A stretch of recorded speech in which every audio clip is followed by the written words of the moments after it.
Je donne donc la parole pour présenter ce compte administratif, les comptes de gestion. On présentera ensemble, je crois, à monsieur Jean-Paul Beson, adjoint délégué aux finances, au marché public et à l'état civil. Vous avez la parole, monsieur l'adjoint. Merci, monsieur le maire. Alors effectivement, c'est les derniers comptes, mais on va commencer par les comptes de gestion. Et je vous dirais qu'en fait de meuble, la possession de vos titres. Alors vous allez peut-être sûrement être très étonné de ce début d'intervention.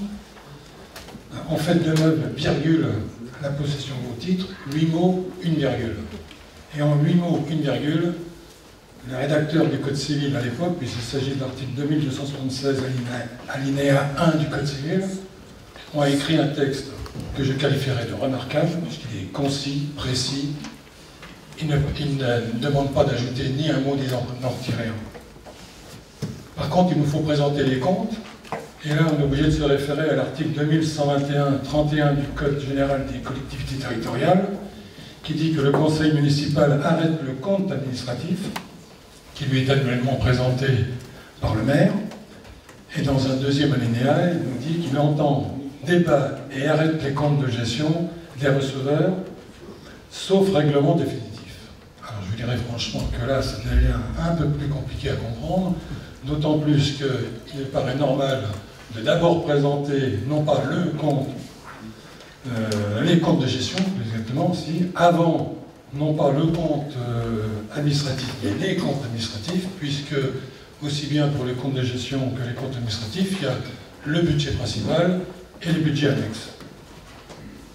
Alors tout ça pour vous dire que ce texte mériterait d'être corrigé. Il le sera très certainement, puisqu'il est prévu, et là je me retourne vers mon collègue qui en sait beaucoup plus que moi sur ce sujet, il est prévu une réforme de la présentation de ces comptes, puisqu'il est prévu que le trésorier présente non pas un compte de gestion et un compte administratif, enfin des comptes de gestion et des comptes administratifs, mais un compte financier unique. Donc c'est une réforme qui va commencer par être volontaire pour certaines collectivités qui voudront bien l'expérimenter, et ça deviendra très certainement quelque chose qui sera en route dans les années 2024-2025. Alors, puisqu'il nous faut parler de tout ça, je reviendrai quand même sur puisqu'on clôture la 2018, mais on est en 2019,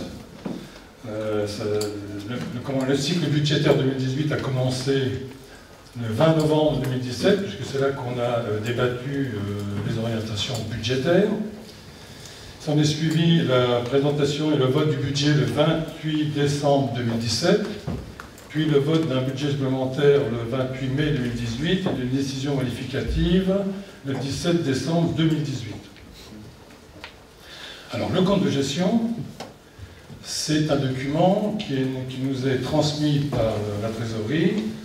En fait, il retrace la comptabilité qui est tenue par la trésorerie. C'est en aucun cas un document qui est tenu ou qui est rédigé par la commune.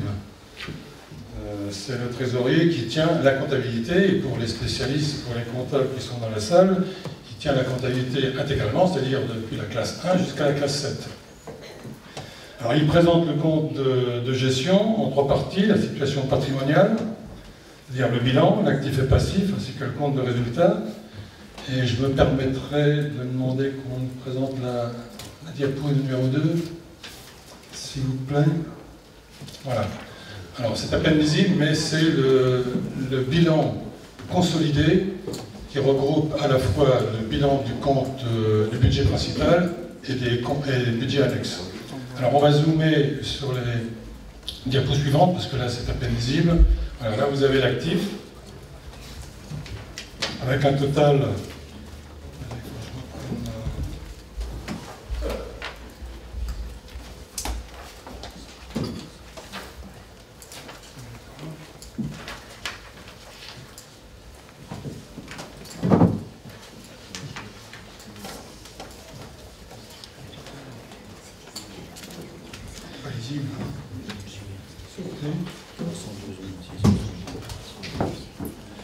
Vous avez donc présenté comme un bilan ordinaire les comptes de la classe 2, c'est-à-dire les immobilisations des investissements, les stocks, les comptes de créances, et puis la trésorerie.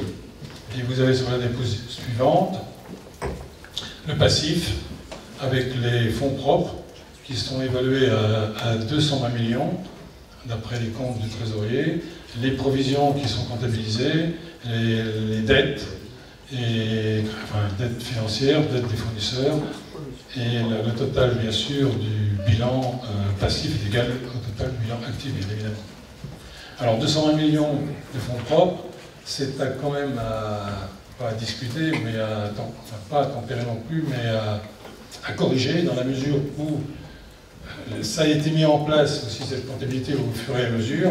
On se rapproche d'une comptabilité commerciale, mais sans encore être complètement adéquate ou en égalité.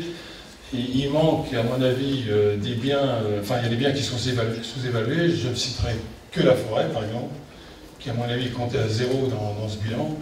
Donc, si on veut évaluer la véritable richesse de la ville, c'est bien au-delà des 220 millions qui sont affichés dans ces comptes. Alors la deuxième partie, c'est l'exécution budgétaire qui représente les résultats budgétaires de l'exercice, le résultat d'exécution.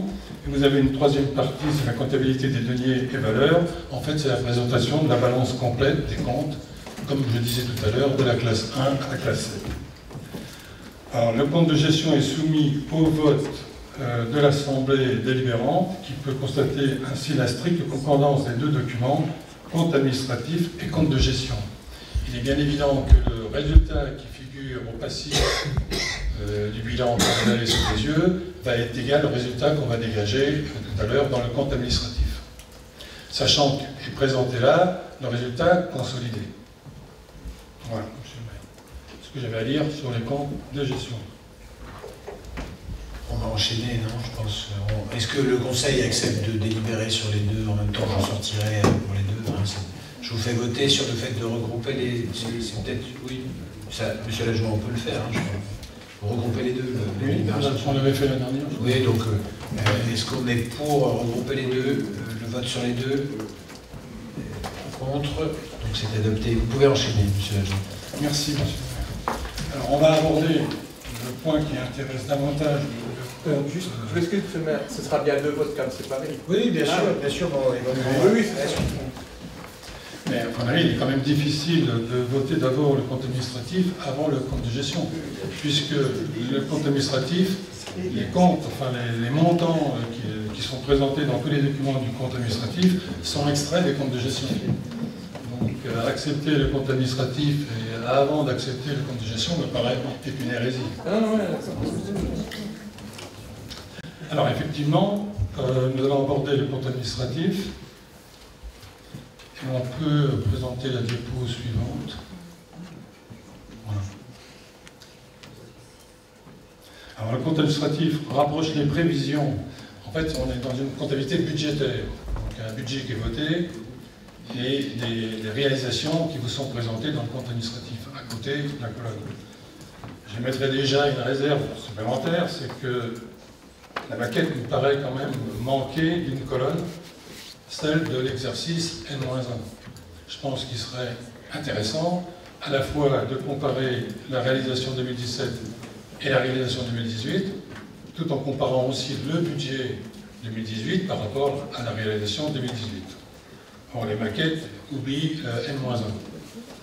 Mais on y fera quand même référence, puisque l'objectif, notre objectif, c'est quand même de diminuer un certain nombre de dépenses, éventuellement augmenter un certain nombre de recettes pour améliorer nos comptes. Donc le compte administratif présente les résultats comptables de l'exercice. Il est soumis par l'ordonnateur pour approbation à l'Assemblée délibérante, qui l'arrête définitivement par un vote, ce que nous ferons tout à l'heure. Alors, je ne peux pas non plus entamer un commentaire sur ces comptes administratifs sans vous rappeler, je l'ai déjà fait l'année dernière, mais je le ferai encore une fois, d'où on est parti, c'est-à-dire un endettement important, je dirais même un endettement caché, un budget, en étant gentil, on dirait d'insincère, pour le moins, gentil, des emprunts structurés, et même des emprunts toxiques. Tout ça, c'était le paquet cadeau qu'on nous a laissé.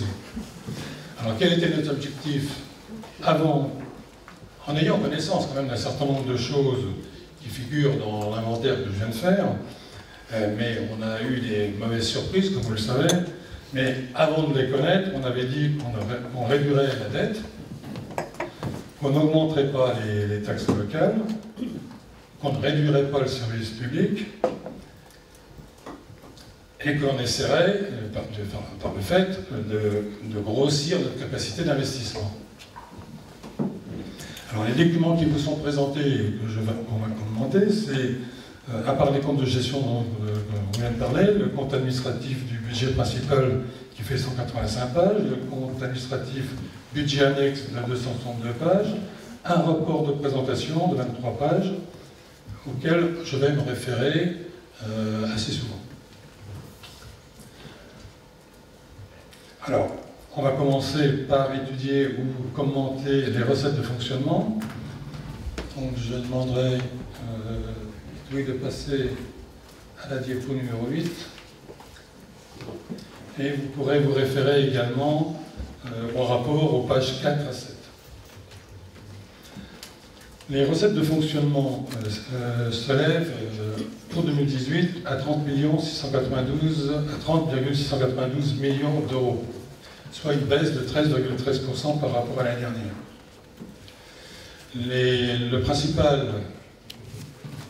La masse principale constituant ces recettes de fonctionnement, ce sont les impôts et taxes et les dotations qui représentent, et vous le voyez sur le graphique, c'est en fait le bleu et le rouge qui représentent 90% du total. La baisse de ces deux postes s'évalue à 1,577 millions d'euros et c'est surtout dû à la baisse de l'attribution de compensation. Il y a aussi une baisse importante des produits exceptionnels, qui correspondent aux cessions. Il y a eu beaucoup moins de cessions, pour ne pas dire presque rien, en 2018.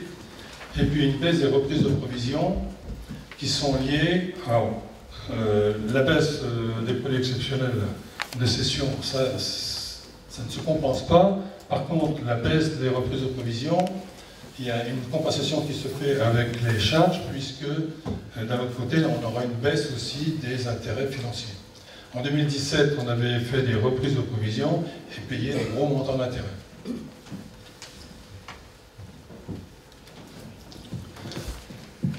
Alors, en ce qui concerne les dépenses de fonctionnement, elles sont, alors c'est page 8, oui, à partir de la page 8 du rapport, et on peut passer à la diapo numéro 11.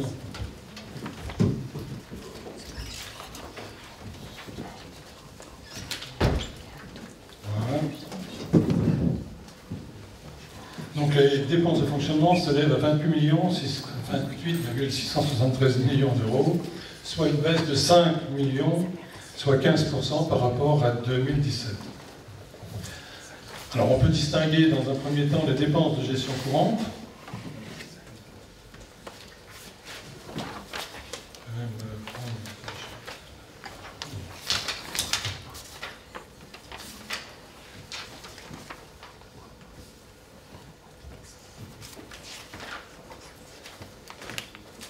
Les dépenses de gestion courante qui sont composées donc des charges à caractère général, des charges de personnel et des subventions et participations, c'est-à-dire sur le graphique qui vous est présenté, la zone bleue, la zone rouge et la zone verte.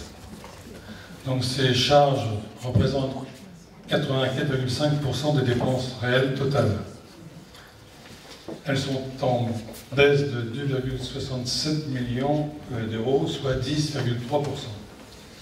La partie importante des charges, c'est les charges de personnel qui représentent, à l'intérieur des charges courantes, des gestions courantes, la partie la plus importante, c'est les charges de personnel qui représentent 49% des dépenses réelles et 58% des dépenses de gestion courante, avec une diminution de 1,42 million d'euros, soit 9,5%.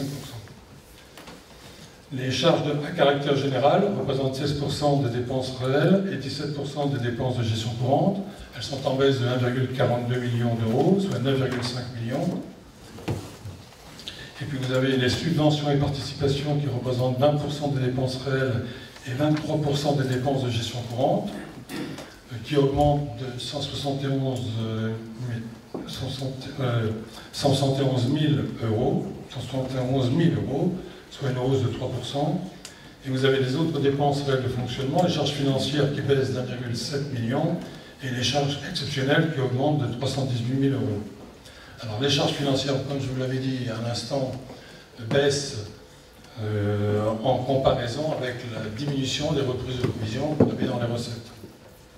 Alors globalement,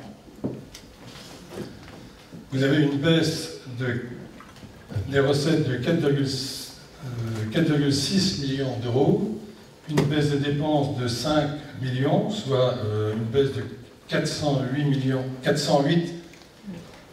788 euros. Et si on rajoute ce montant au résultat 2017 de 1 610 581 euros, on a un résultat 2018 de 2 19 368 euros.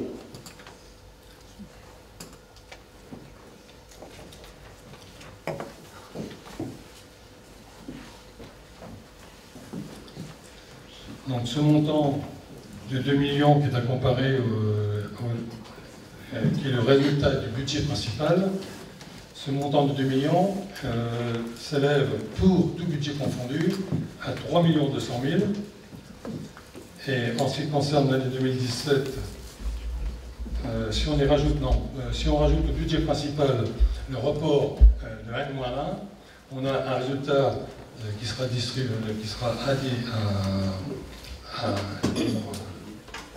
affecté, je cherchais le mot, merci, qui sera d'un montant de 4 558 245 euros et 31 centimes, et tout budget confondu, un résultat de 3 214 000 rajouté du report de N-1, on nous donnera un montant de 9 850 329 euros et 26 centimes.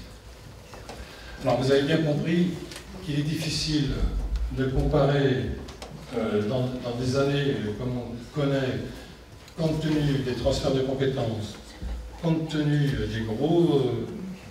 des grosses incidences des emprunts toxiques, et ainsi de suite, on a même du mal, sauf à retraiter d'une façon très précise tous les comptes, à faire des comparaisons. C'est pour ça que je préfère largement comparer les grandes masses du compte administratif, c'est-à-dire l'épargne de gestion, l'épargne brute et l'épargne nette. L'épargne de gestion, qui s'appelle aussi la marge brute d'exploitation, l'excédent de gestion courante, qui est la différence entre les recettes de gestion courante et les dépenses de gestion courante. Cette épargne nette, elle doit être positive. Le budget de cette année 2018 dégage une épargne de gestion de 5 811 000 contre 4 975 000 l'année dernière, c'est-à-dire plus 836 000 euros.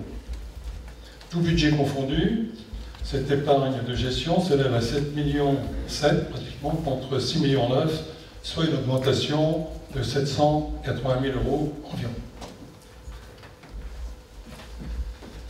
Alors, on va passer à l'épargne brute, et si vous pouvez présenter la diapo 12. Voilà.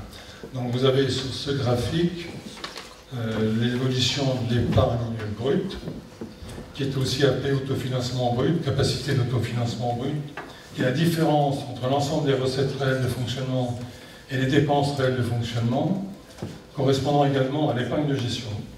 Plus ou moins le résultat financier et plus ou moins le résultat exceptionnel. Alors c'est un indicateur important, une analyse de solvabilité, car il exprime la part des ressources courantes qui ne sont pas mobilisées par la couverture des charges courantes et qui sont donc disponibles pour rembourser la dette et pour investir. L'épargne brute doit également être positive. Un ratio négatif est un signe de crise financière. C'est un quasi-état de cessation de paiement. Pour 2018, l'épargne brute s'élève pour le budget principal à 2 879 000 euros contre 3 033 000 euros. soit une baisse de 154 000 €, une baisse de 5%. Tout budget confondu, l'épargne brute s'élève à 4 575 000 contre 4 447 000, soit une hausse de 128 000 €, soit 2,9%. Le taux d'épargne brute, qui est aussi un ratio important que suivent de nombreux spécialistes, c'est l'épargne brute divisée par la recette réelle de fonctionnement. Le seuil d'alerte est fixé à 8%. En dessous, une municipalité ou une collectivité est considérée en très grande difficulté financière. Au-dessus, sa gestion peut être plus sereine. En ce qui concerne 2018, ce taux s'élève pour le budget principal à 9,45% contre 8,7% l'année dernière. Tout budget confondu, il s'élève ce taux à 12,7% contre 11,1% l'année dernière. Alors, la dernière masse, c'est l'épargne nette. On passera à voilà. Donc, l'épargne nette disponible ou marge nette d'autofinancement, c'est l'épargne brute moins le remboursement en capital des emprunts. L'épargne nette mesure la capacité de la ville à financer ses investissements par des ressources propres. Ça permet de souligner l'aptitude de la collectivité à dégager des ressources propres après remboursement de la dette pour financer les investissements. Pour 2018, l'épargne nette s'élève à 324 148 contre 593 678 et tout budget confondu à 804 540 contre 816 279.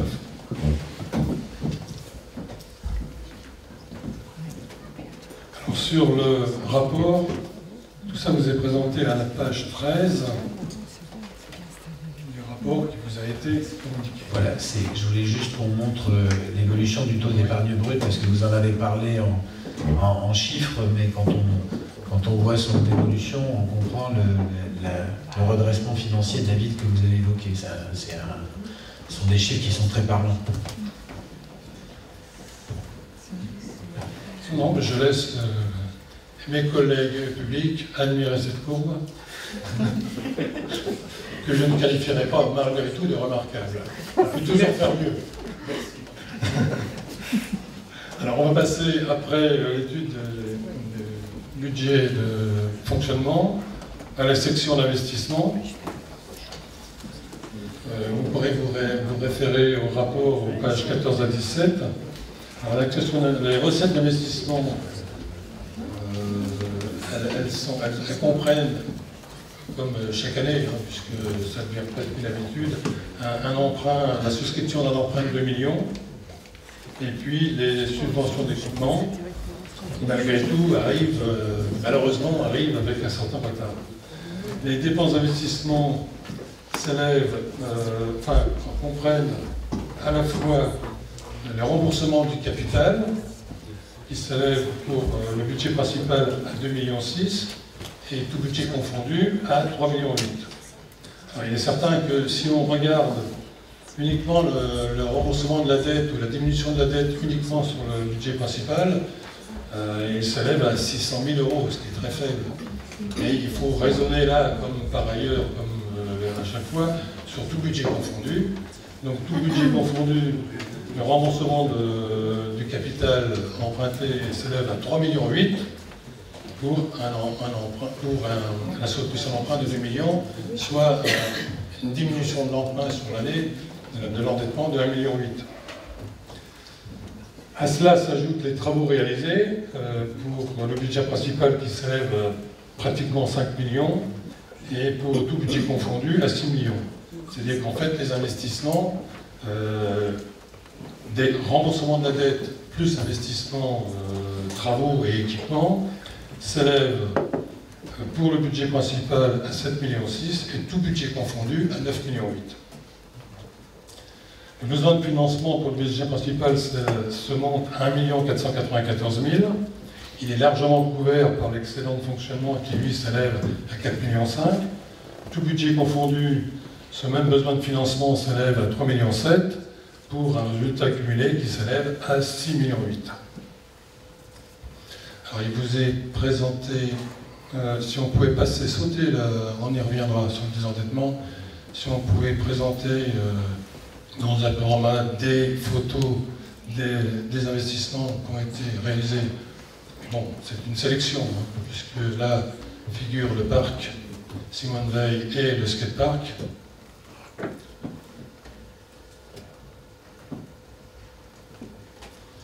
Et ensuite, on reviendra sur le désendettement avec la diapo 16. Et vous pouvez vous référer au rapport, non, le diapo 15, oui. Et vous pouvez vous référer au rapport page 18.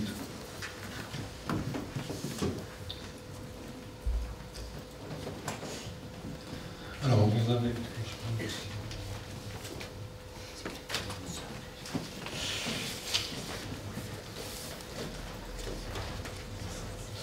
Page 18 de votre rapport, vous avez un tableau sur lequel figure le désendettement du budget principal. Alors, je me répète tous les ans, mais on ne part pas pour évaluer le désendettement pour lequel on a travaillé fortement.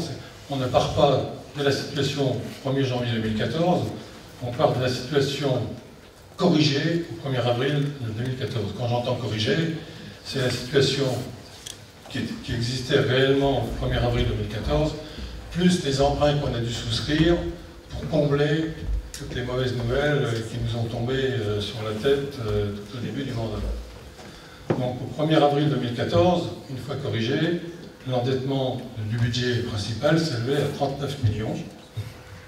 Et au 31 décembre 2018, l'endettement ne s'élève plus qu'à 30 231 000, soit un remboursement entre 2017 et 2018 de 554 971 euros, et pour la période 1er avril 2014 et le 31 décembre 2018, un désendettement de 4 776 000. Sur le principe. Sur le budget principal, oui. On va venir au budget, tout budget confondu.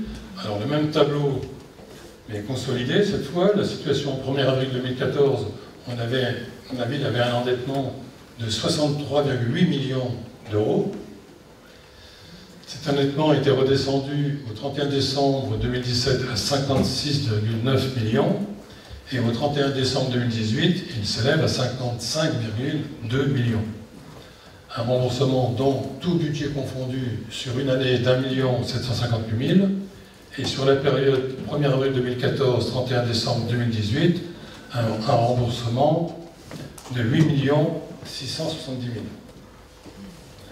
On peut, en l'extrapolant, en y ajoutant un remboursement prévisible pour l'année 2019 et le premier trimestre 2020, on aura sur l'intégralité du mandat désendetté la ville de 10,8 millions, soit d'un montant de 17%. En ce qui concerne la trésorerie, je crois qu'il y a, je ne sais plus s'il y a une diapo, non, il n'y a pas de diapo là. Il faut vous référer donc à la page 19 de votre rapport. Donc là, comme l'a dit Monsieur le maire en début de conseil, on n'a plus souscrit de ligne de trésorerie depuis l'année 2016. On avait trouvé une situation de trésorerie déplorable, non pas remarquable, hein, comme on a voulu nous faire croire, mais déplorable en arrivant, puisqu'elle était pratiquement à zéro, avec 2 lignes de trésorerie qui étaient utilisées à 100%. Donc il nous a fallu un petit peu de temps pour rétablir la situation. Donc depuis 2016, on n'utilise plus de ligne de trésorerie. Et notre trésorerie s'élève au jour d'aujourd'hui, je crois, à 3 millions environ.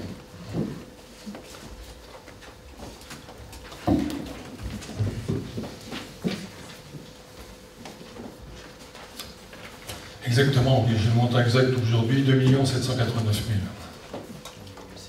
000.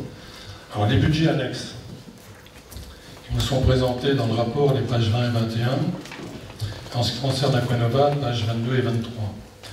En ce qui concerne l'eau et l'assainissement, dont les excédents vont ou sont utilisés à financer les investissements réalisés pour la modernisation des réseaux. Le budget industriel et commercial, c'est celui qui retrace uniquement et intégralement les comptes du centre aqualudique. Ça nous a été quasiment pas imposé, mais ça a été nécessaire puisque le fait que nous soyons soumis pour cette activité à l'impôt sur les sociétés, d'une part déjà soumis à la TVA, mais aussi à l'impôt sur les sociétés. Donc il nous faut remplir des documents et déclarer qu'on n'a pas d'impôt à la société à payer, mais c'est plus facile d'avoir toutes ces écritures dans un seul budget plutôt que de les extraire de différents budgets, ou si c'est dans un budget et mélangé avec d'autres écritures, extraire ces autres écritures pour justifier les montants qu'on déclare au fisc. Donc tout ce qui concerne Aquanova se sont retracés dans le budget industriel et commercial. Alors il est équilibré, bien évidemment, mais il est équilibré avec une subvention qui est versée par la ville, également par la communauté d'agglo, mais par la ville pour 1 281 000. Le budget location commerciale retrace les loyers perçus de Cap 6.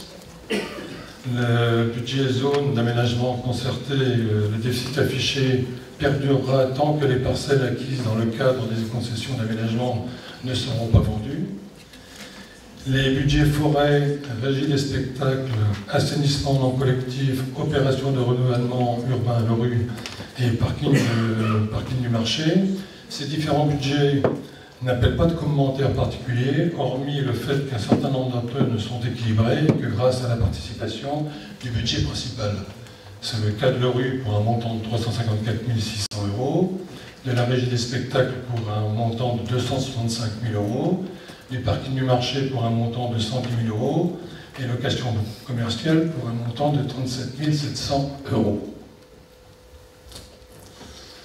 Alors j'en arrive à la conclusion de cette présentation, et comme l'année dernière, j'évoquerai le contrat Cahors, qui est une émanation indirecte de la loi de programmation des finances publiques pour les années 2018 à 2022, un dispositif qui avait été présenté par le gouvernement dans ce projet de loi, mais qui avait été écarté par les sénateurs. Le dispositif proposé par le gouvernement lors de la conférence nationale des territoires qui s'est tenue à Cahors le jeudi 14 décembre a été dès le lendemain introduit dans le projet de loi de programmation des finances publiques, la PLPFP, et adopté le vendredi dans la nuit à l'Assemblée nationale. Le gouvernement, par amendement, a réécrit les articles 10 et 24 du texte, qui sont devenus les articles 13 et 29 dans le texte définitif. Alors, comme vous le savez, nous avons volontairement adhéré à ce contrat qui s'appelle maintenant communément le contrat Cahors.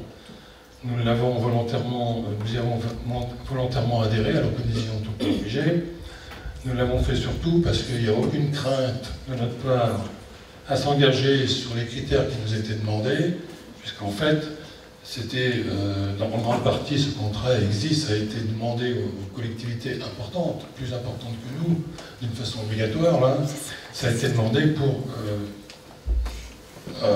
pas résorber, mais maintenir la hausse des dépenses de fonctionnement à 1,2%, sauf à y adapter une correction en fonction des collectivités. Donc nous avons adhéré volontairement et nous avons obtenu une autorisation d'augmenter, enfin une tolérance d'augmenter nos charges de fonctionnement de 1,35%. Mais vous avez bien compris qu'en réalité, nos charges de fonctionnement baissent de beaucoup plus que ça, parce que si on acceptait une augmentation des dépenses de fonctionnement, nous aurions de graves problèmes. Donc on a eu tout intérêt à adhérer, parce qu'il n'y avait aucun risque de notre part à ne pas atteindre les objectifs qui nous étaient demandés. D'ailleurs, je pourrais dire que attendez-vous à savoir, comme le disait Mme Geneviève Tabouy, qui est les plus anciennes d'entre nous ont connu à la radio, ou entendu à la radio, attendez-vous à savoir que nous aurons de bonnes nouvelles en ce qui concerne la remontée des informations qui viendront de Bercy en temps et en heure.